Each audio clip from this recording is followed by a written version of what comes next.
Here we are in the Côte de Nuit, entering the ancient and peaceful village of Morey-Saint-Denis. Despite its exceptional wines, Morey became well known only about 100 years ago.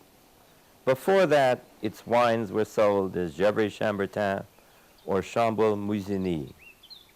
But since Morey-Saint-Denis was awarded its own appellation contrôlée in 1935, its reputation has soared.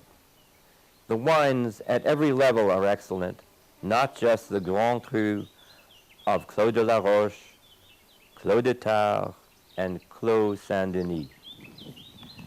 The charming and outspoken mayor of Morey-Saint-Denis is Jean-Marie Ponceau.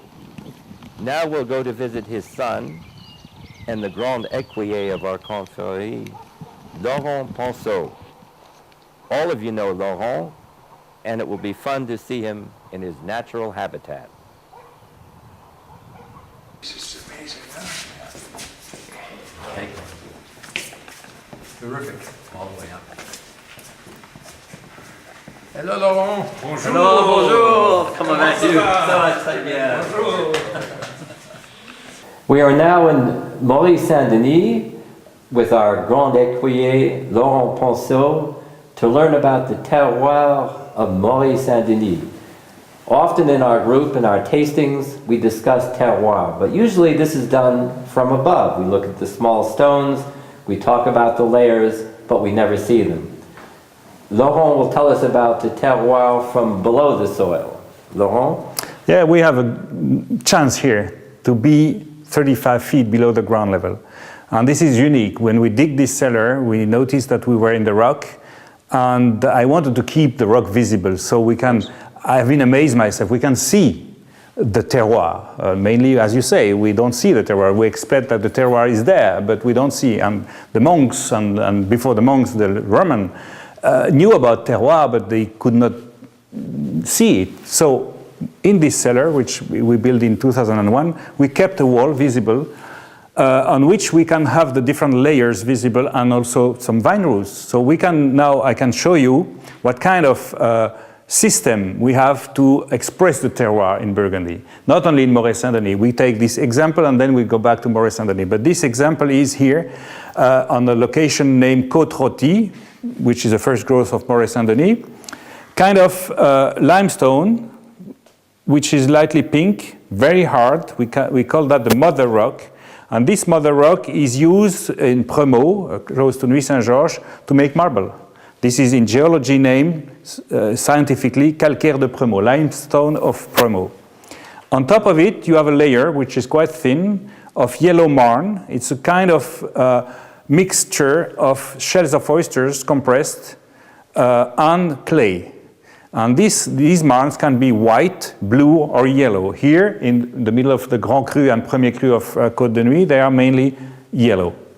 In some other place, like Montrachet, they can be white, and we have a specificity in Morey-Saint-Denis, a white Premier Cru, under which the marne is also white. Then you have limestone upside down, up to the top, and being so far deep, it's incredible, but we see vine roots. These are vine roots here, you can see there. And so the vine roots are the main element of the transformation of the terroir into wine. The process is very simple. The roots are from a plant. This plant is the vine. The vine is the same kind of plant of the forest vine. You can hang Tarzan, for example, on it. And when it grows 20 centimeters outside, it grows also 20 centimeters down. And so when you plant a new vine, the first year you have the kind of roots which are feeding the plant going horizontally in the soil. And you have, from the second year, another kind of roots which are very small, very tiny, which are making holes in the stone in order to go back down. And they take 1 meter per year. And so after 7 to 8 years, they reach the heart of what we call the terroir. And you can ask, but these roots are just feeding the plant for water? For what? No, they are not feeding. They are giving to the wine or to the berry first the authenticity. The system is also simple, very easy to understand. When, after the harvest, the sap is going back down, as with any plant after the crop. The sap is a chemical element made from water, but many other elements, including acidity. And there is in the sap a kind of acid that can make a hole in the limestone. So when you see some faults, microfaults, it's not due to the fact that the plant went in because it was there. No, it created that. This is fantastic. No. It's fantastic. And when the sap is reaching the bottom of the hole already made by the sap of last year, it goes further. And when it reach, let's say, 10 meters, they stay. And they go on, going down and up, down and up. And each time they go up, they eat or drink, I don't know, this kind of past they have made from the sap of last year and the rock they have destroyed. So they bring it into the berry, and through an alchemy we don't understand at all, it is transformed into flavors and aromas. Here it can be cassis and violet, and further it can be rose and raspberry, I don't know. And this is important to know that here, in this particular place, the structure of the underground is like that. You see a wall here, and this wall is constructed under a road, which is going up on the hill. And this road has been constructed a long time ago on a fault, which is across the slope. On the other side of this road, we have, at the same elevation, the mother rock appearing 4 meters above the ground level, while it is 10 meters down here. So I don't know in the ancient time if it went down here or up there. But the fact is that when you plant vines here or there, the roots will not find the same mineral elements and not transform the mineral elements into the same kind of flavors. So this is the system generally of the terroir in Burgundy. You have sometimes a row named Chapelle Chambertin, and the next row named Griotte Chambertin, 1 meter wide. When you see it from above, as you said, no difference.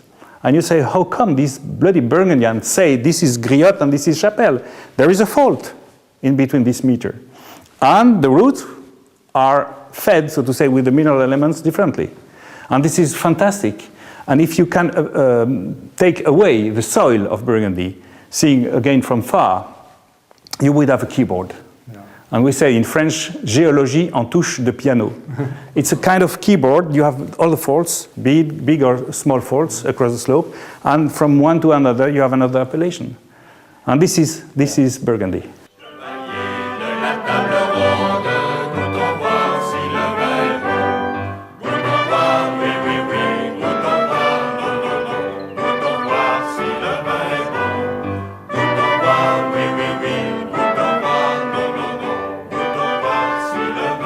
Isn't it nice to be here under the sky? It's wonderful. And the forest and... Une